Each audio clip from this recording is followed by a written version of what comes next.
World War II was the bloodiest conflict in human history. In Europe, the war began with Germany invading Poland in 1939 and ended in Allied victory following Germany's unconditional surrender in May 1945. In the Pacific, Japan had been on a path of destruction and conquest since 1937 when the imperialist country invaded China.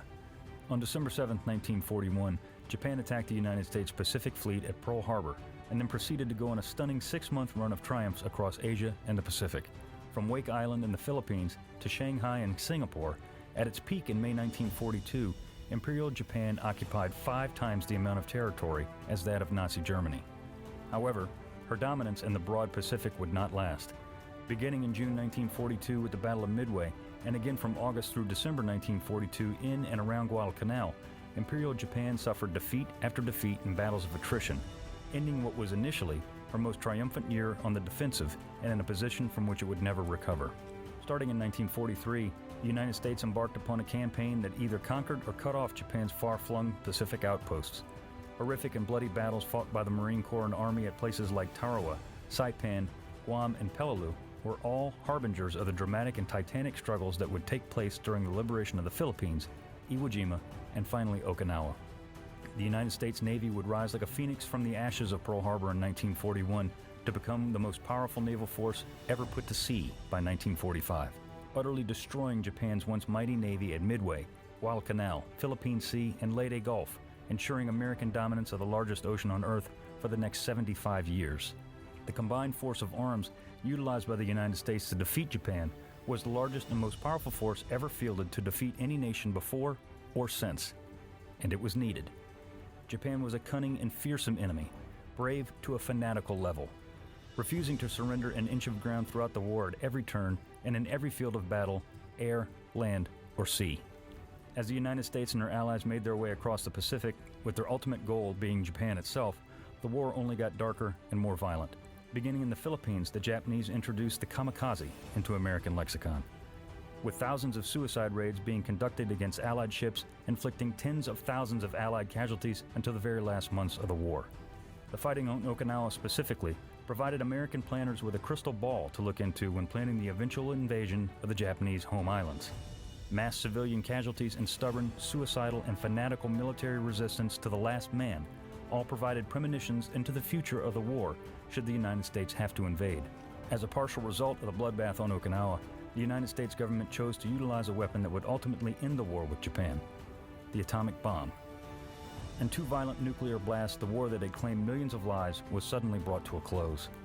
The sudden end to the war that had claimed the lives of tens of millions came as a shock to the world when it was announced on August 14, 1945.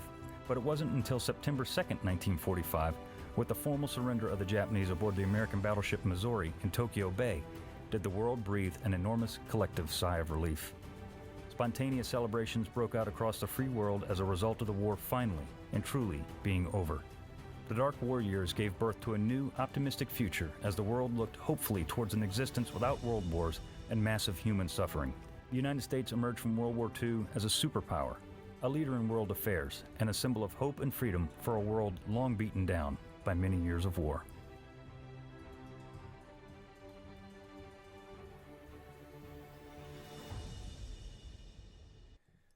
Ladies and gentlemen, faculty, students, distinguished guests, and our special guests, our veterans. Welcome to the 2020 Cocoa Beach High School Veterans Day ceremony.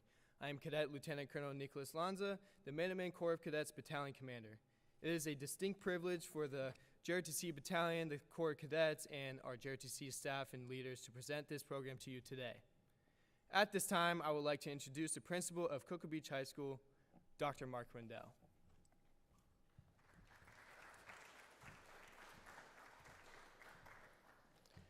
Well, good morning, everyone.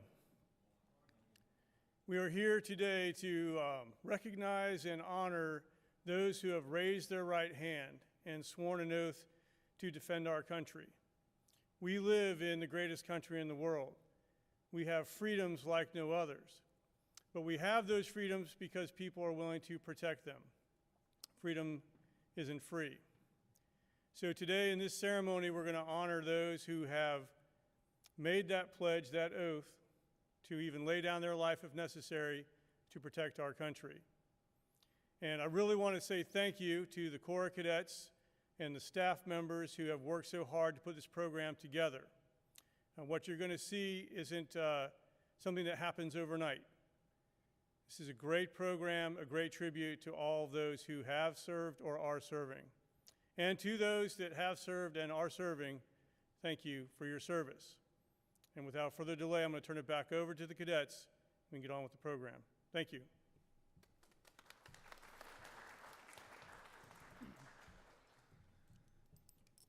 Would everyone please stand for the presentation of the colors by the Army JROTC Color Guard and the singing of the national anthem by Cadet Private Hannah Berger.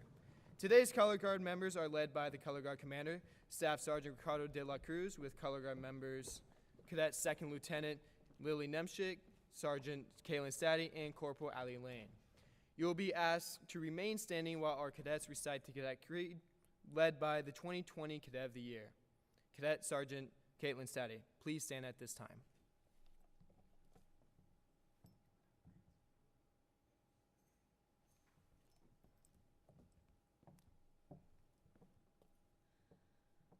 Oh, say, can you see by the dawn's early light what so proudly we hailed through the twilight's last gleaming, whose broad stripes and bright stars through the perilous fight o'er the ramparts we watched were so gallantly streaming, and the rocket red glare, the bombs bursting in air, gave proof through the night that our flag was still there. Oh, say does that star-spangled banner yet wave o'er the land of the free and the home of the brave?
Ladies and gentlemen, please take your seats. In the past, we have been honored by having distinguished veterans tell their story. Today, we have reached out to those that have graduated from Cocoa Beach High School and are currently serving or in the beginning of their military careers. Even more special is that there are those that walk amongst us here at Cocoa Beach High School that choose to serve this great country. Please focus your attention on the screen.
Now I would like to introduce the Senior Army Instructor for the Minuteman Battalion, Lieutenant Colonel James Desjardins.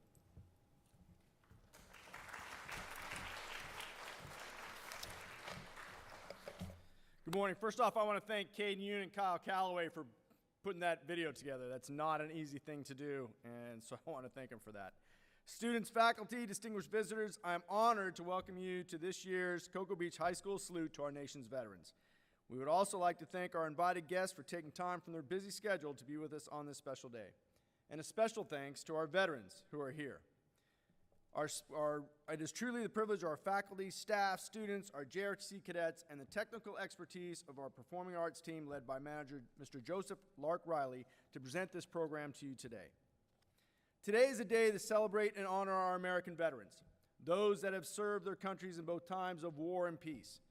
I am the son of veterans, the nephew of veterans, the son-in-law of a veteran, and a very proud father of two sons who served and are currently serving in the United States Army.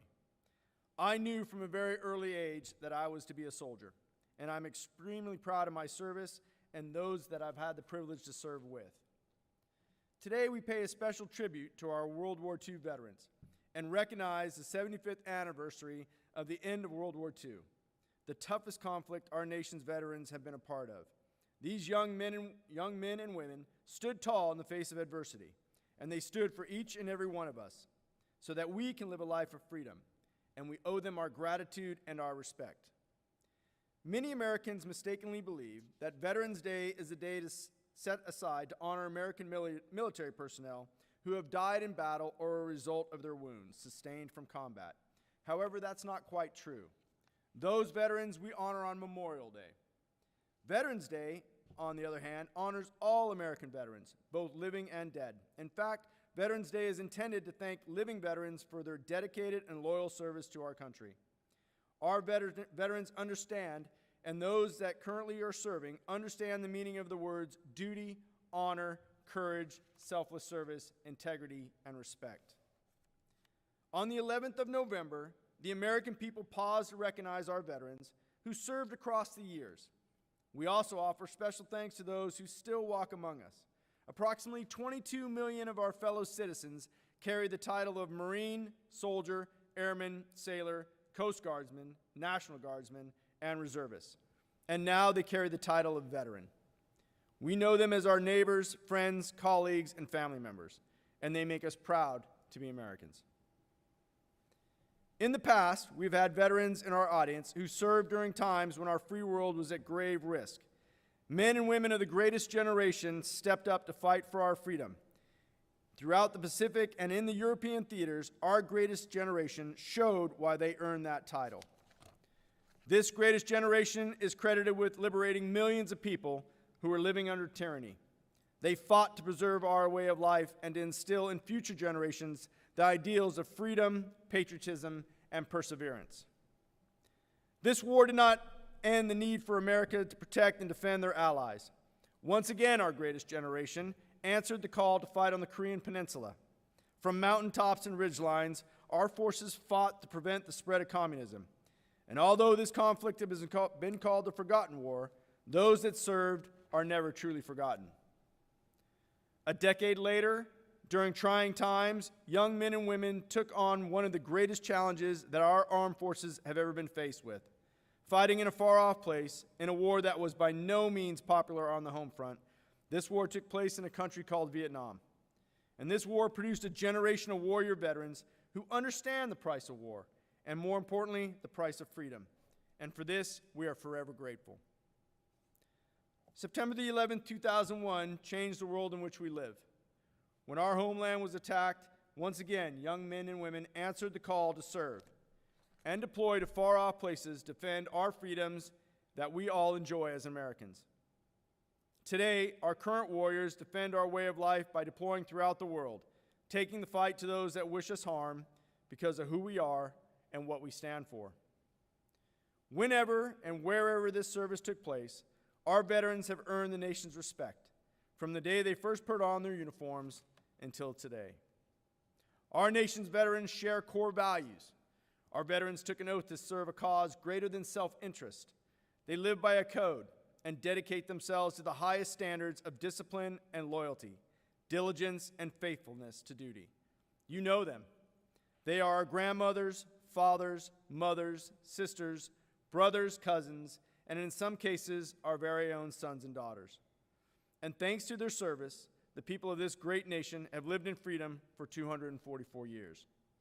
We all owe them our liberty and our gratitude. So on Veterans Day, tomorrow, take a moment and thank those that have served and are currently serving for what they have done and what they are currently doing for our great nation. We are fortunate today to have two members of our very own JRTC unit who graduated Army basic training this past year. They are at the very beginning of their service and to our great nation. Private First Class James Taylor and Private Second Class Jordan Horn, please stand to be recognized. Lights up, please. Your lights up. There we go.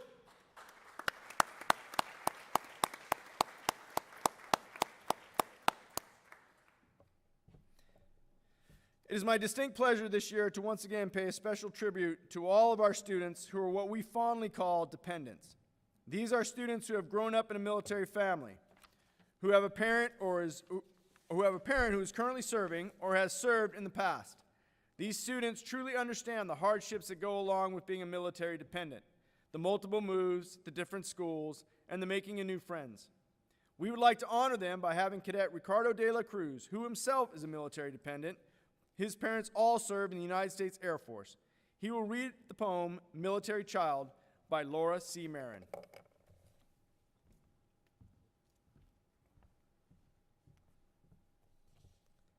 I'm a military child. Where am I from? I'm a child of the world. I bloom anywhere. I'm on an incredible journey. I know once we leave here, I'll probably never walk this way again. I'm an unrooted child. My life is mostly in brown boxes. One more time again, I'm going to say goodbye to all that I know. At this moment, I do not belong anywhere. Not in this place. It is a puzzle of 1,000 pieces that has been turned upside down. It is up to you to put the puzzle back together again. I'm leaving behind all that is familiar again. I'm facing the unknown one more time. My roots are short, unexpected separations, saying goodbye to friends. Some lessons are harder than others, but at the end, I've yet another success story. I am flexible. I'm not going to bend out of shape. Being strong is the only choice I have. I'm walking this path. We are heading to a bright future together as a family and a nation. I proudly contribute to the peace and freedom we all enjoy. Sleep peacefully in your beds at night, United States of America. My family and I got your back.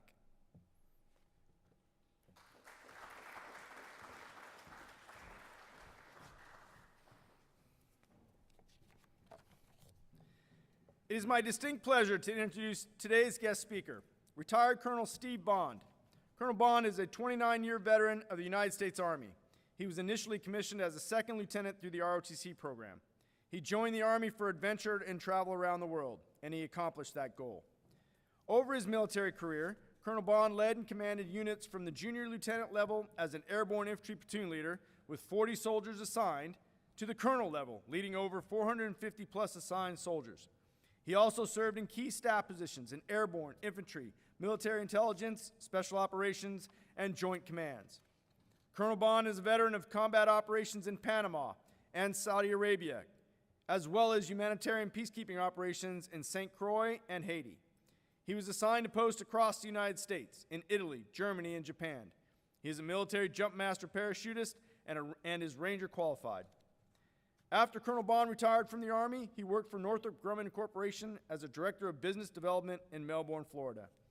And again, there he worked closely with the company's military customers and provided advice to the program and engineering teams developing equipment and systems for the military.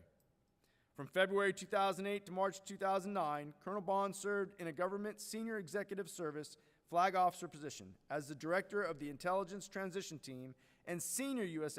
intelligence advisor to the Iraqi Ministers of Defense and Interior. While assigned to the Multinational Security Transition Command, Iraq, Multinational Force Iraq, during Operation Iraqi Freedom.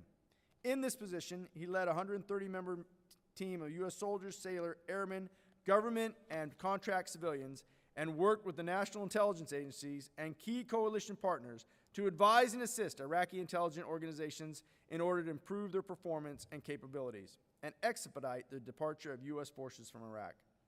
Colonel Bond holds a master's degree in history from the University of Kansas and a bachelor's degree in history from the University of Utah. His military education includes the Command and General Staff College, the Army War College, and his military awards include the Defense Superior Service Medal, the Legion of Merit, the Bronze Star Medal, among others. For civilian service in Iraq, he received the Meritorious Civilian Service Medal and the Global War on Terror Civilian Service Medal. Colonel Bond is currently the Vice President for Programs for the Military Officers Association of America, Cape Canaveral chapter. He is instrumental in the success of all of our JRTC programs in Brevard counties. Ladies and gentlemen, it is my distinct pleasure to introduce Colonel Retired Steve Bond.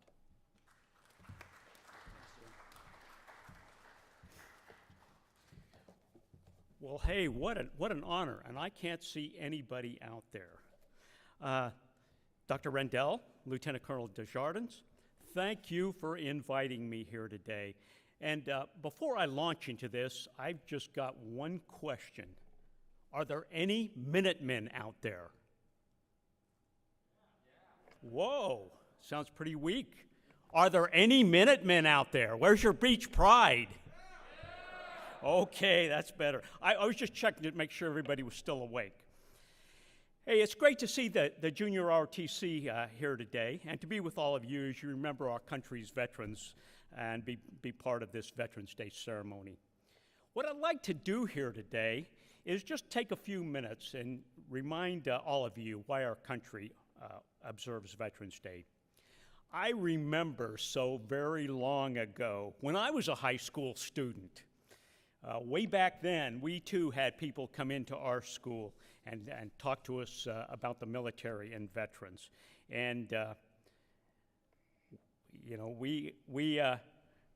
they would come in and they would talk to us, and I can't remember what a single one of them said. So I'm going to admit that, but what I hope from today is that you understand why we remember and thank veterans of the armed forces. So let me just talk about just a few reasons. Our veterans sacrificed so much to secure the liberty and freedom which our founding fathers sought to establish here in this country. Our veterans were called on in times of darkness and danger, and they served as well in quieter times. What we count on is America's armed forces always being there, protecting and defending our freedoms, and taking the fight to our foes. In doing so, they carry the torch of liberty and freedom for all to see. Their service spans every decade, going back to the Minutemen who fought the British on the commons of Lexington and Concord during our Revolutionary War, and that continues every day of our country's existence. Over 100 years ago, and in case you were thinking it, I wasn't born then either. Over 100 years ago, President Woodrow Wilson declared a National Day of Remembrance for Veterans. It was called Armistice Day. Our country set aside that date for remembering the one-year anniversary of a terrible conflict, the end of the Great War, which we now call World War I, and to honor all those that served in that war. In World War I, there were 4.7 million men and women serving in uniform, with well over half, 2.8 million, serving overseas. My grandfather was one of those, a doughboy in the American Expeditionary Forces, and at the time, he was about your age. In World War I, there were 53,000 killed in action, 205,000 wounded, and another 63,000 deaths from disease and other causes. The fighting of that war stopped on the 11th hour of the 11th day of the 11th month of 1918. And that's why November 11th is the day we set aside each year to officially remember all American veterans. Back 100 years ago, the Great War was declared the war to end all wars. 100 years later, we know that was a false hope. This year, there have been a number of milestone anniversaries and commemorations remembered by our nation. One is the 75th anniversary of the end of World War II that we observed last August. And another, the anniversary of the start of the global war on terror on September 11th. It's fitting you're remembering today that 75 years ago, our country was coming out of another horrible conflict, World War II. 16.5 million men and women served in our armed forces during that war. Back then, that was about 1 out of every 10 person in our population. My father was one of those called to serve in uniform, just out of high school. Over 407,000 American service members were killed in that war, and another 670,000 were wounded. Back then, everyone had family and friends serving in uniform, and everyone in this country was supporting the war effort, even if they didn't wear a uniform. My mother was one of those. Fresh out of high school, she went to work at a defense depot, sending equipment and supplies to the troops fighting the war. The United States home front was mobilized to support the war effort. They collected metal for the material needed for industry to build tanks, trucks, airplanes, and they bought war bonds to help pay for the war, all to support the fighting as part of the war effort and to do their part. We call those of that era the greatest generation because that generation saw the evil presented by the expansionist aims of Nazi Germany, fascist Italy, and Imperial Japan, and the brutality and horrors they were inflicting on those they conquered. That generation realized what the consequences were if they didn't act. It's important, too, to remember that before we entered World War II, our country was trying very hard to stay out of that conflict. And it was only after they were directly attacked by Imperial Japan at Pearl Harbor that we decided to go to war against them and their German and Italian allies. But if this country's World War II generation had not risen to the challenge, the world of today would be very different, and we would not be enjoying the freedom and liberty that we so very often take for granted. Just a little closer to the present, just 20 years ago on September 11th, 2001, on a day that started like so many others, just another day, where ordinary Americans were going about their daily business, doing things like going to school or going to work, our country was again attacked. An organized group of terrorists took over 4 commercial airliners with passengers and flew them into the World Trade Centers in New York City, the Pentagon outside Washington, D.C., and another crashed into a field in Pennsylvania. 2,977 died on that day, including the 19 terrorists that conducted the attack. I was serving in the military then, and what I remember from that day was we all understood we were Americans, not Democrats or Republicans or any of the other descriptors that are often used to divide us. We were Americans, and we were attacked because our freedoms and beliefs were determined not to be acceptable to those behind the attacks. I remember the heroes of that day was not the military, but was the police, the firefighters, and other first responders that rushed into burning buildings to help and rescue those that survived the attacks. We didn't know if there were others out there planning to strike. No one questioned why we needed the police to protect us, and the nation was grateful for their service too. Shortly after the 9/11 attacks, the armed forces again was called on to track down and take the fight to those that planned the attacks. Since 9/11-2001, our military has sustained over 7,000 killed in the conflicts, along with countless injuries in the war on terrorism. They've gone to far-off places like Afghanistan, Iraq, Syria, and others to take the fight to our foes, keep us safe, and protect our way of life. Members of your armed forces train and deploy around the world to protect you, your freedoms, and our way of life. They sacrifice so much in terms of time, sweat, and sometimes with blood and their very lives to serve for something much greater than themselves, this country and all of you.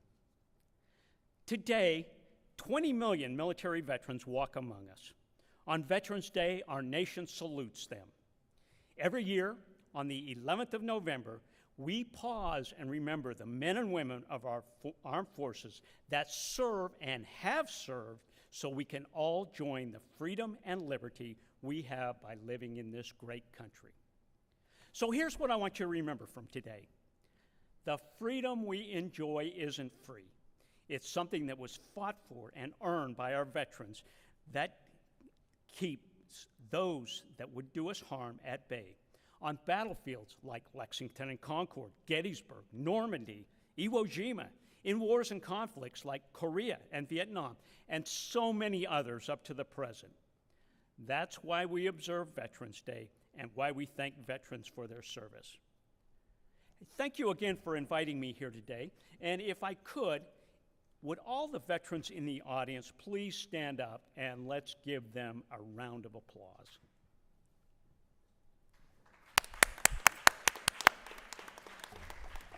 Thank you.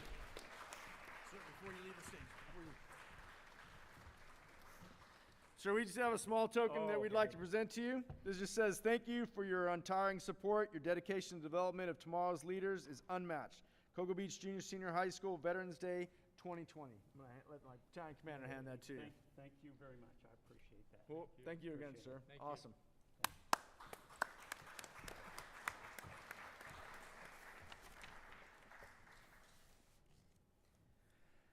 Now we would like to recognize our veterans by the era and conflicts of wars in which they have served. Please, lights up on the audience, please. First, would all of our veterans from World War II please stand and be recognized? And Roger. Would all our veterans from the Korean War please stand and be recognized?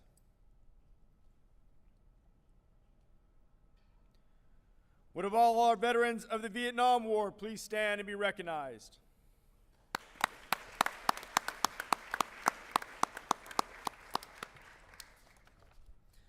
Would all veterans of the Cold War please stand and be recognized?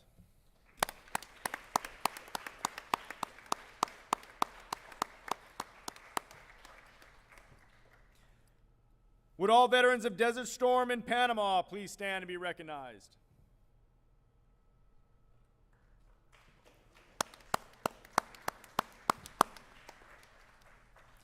Would all veterans of Afghanistan and Iraq please stand to be recognized?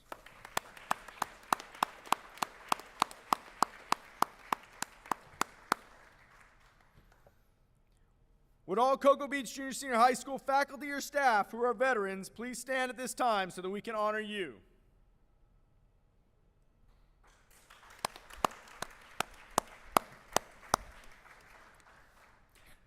We would also like to recognize all the active duty personnel in attendance at this time, many of them who are combat veterans having served in multiple theaters on more than one tour of duty. A special thanks to all of our active duty personnel. Also present, members of the National Guard and Reserve who have logged many months on active duty, often overseas, for extended periods of time. Now, would all of you who have a family member actively serving in the military please stand so we could also like to thank you for their service.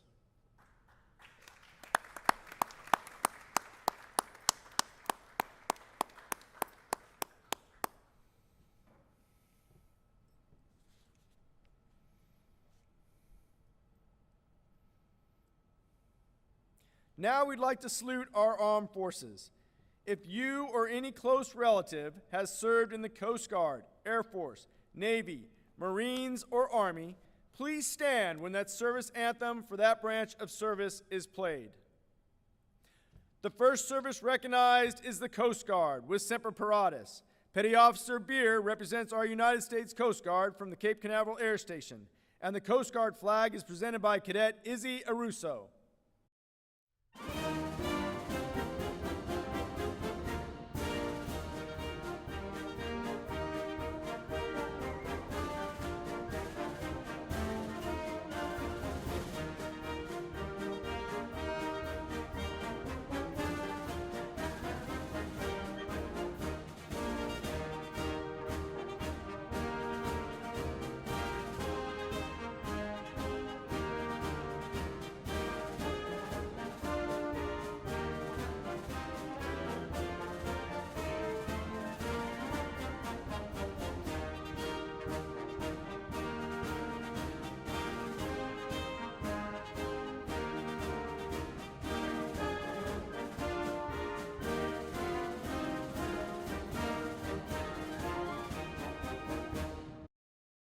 The Air Force with the United States Air Force song. Our United States Air Force is represented by Senior Airman Holmes from Patrick Air Force Base.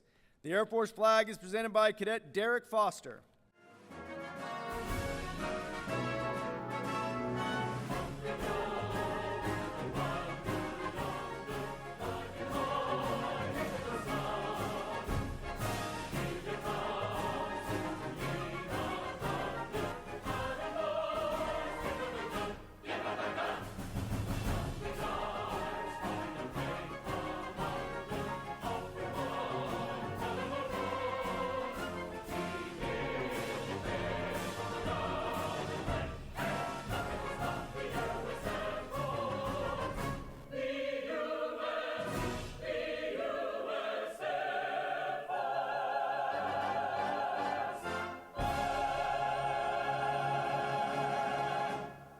The Navy with Anchors Away. The Navy is represented by Petty Officer Fulcher, United States Navy Recruiting Command, and the United States Navy colors are presented by Cadet Kyle Calloway.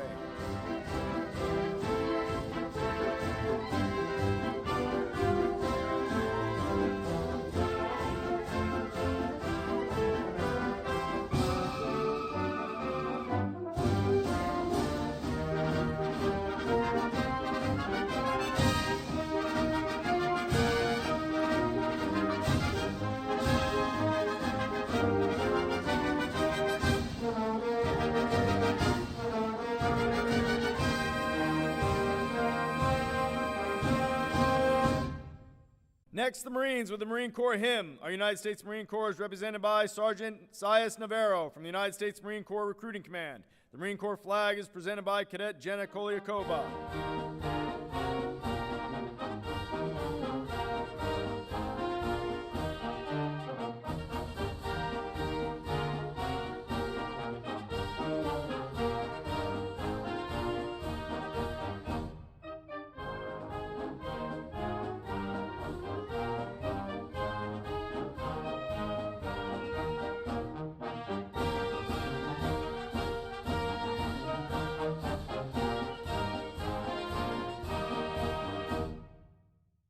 And last but not least, recognizes the Army with the Caisson song. Our United States Army is represented by Sergeant First Class Brady from United States Army Recruiting Command. And the Army flag is presented by Cadet Dylan Rios.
Our POW flag is represented by Cadet Billy Day.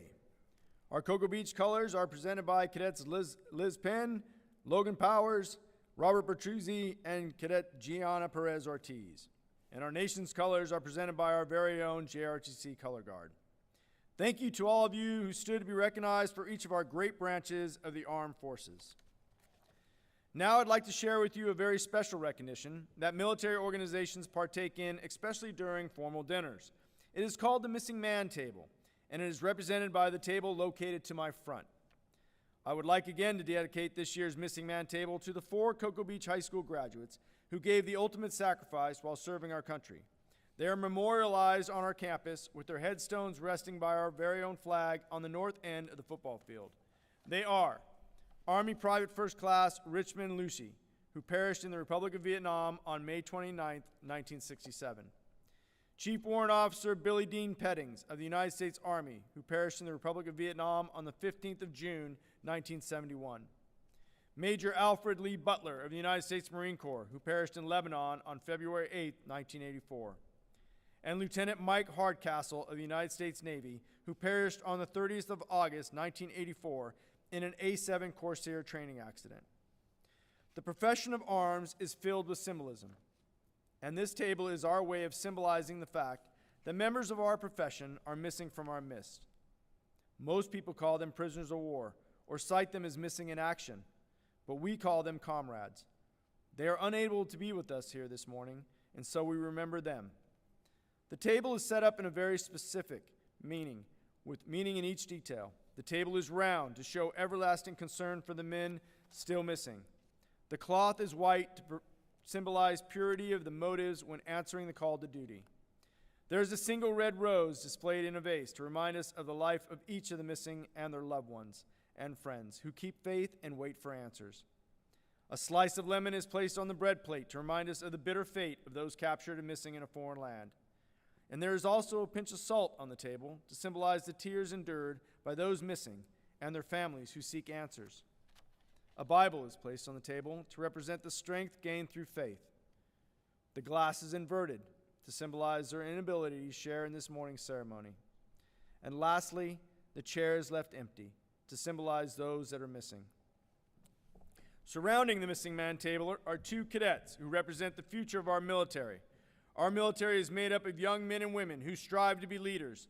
Young troops start their career in our military by enlisting with the goal of becoming senior non-commissioned officers, always leading and caring for our soldiers, Marines, airmen, sailors, and Coast Guardsmen. Private Second Class Jordan Horn represents those troops. Cadet Horn is enlisted in the United States Army and graduated Army basic training this past summer. Our officer corps is comprised of special men and women who take on the challenges of leadership by becoming commissioned officers. These are college graduates that strive for leading and managing large organizations in both peacetime and during times of conflict. Cadet Major Lauren Ferreira, who is our member of this year's graduating class, represents our future officer corps. Cadet Ferreira plans on attending the Norwich University and will participate in ROTC till her graduation.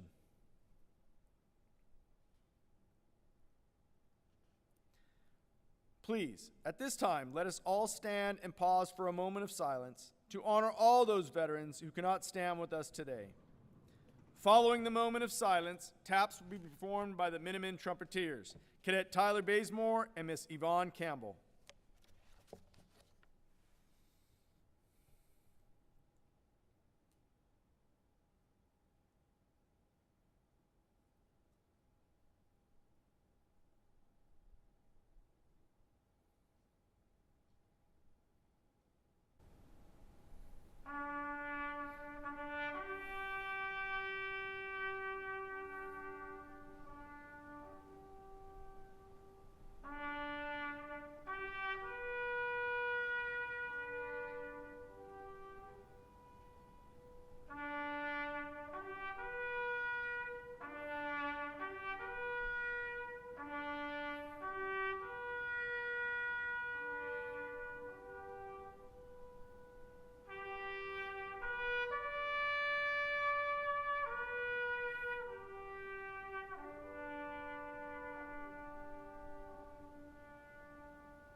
Ladies and gentlemen, this concludes this morning's ceremony. I want to thank you for all your respectful attention. Please take a moment tomorrow to thank our veterans for their service. A special thanks to our theater staff and especially to all of our veterans who took time out today to be in attendance. We honestly and very gratefully thank you.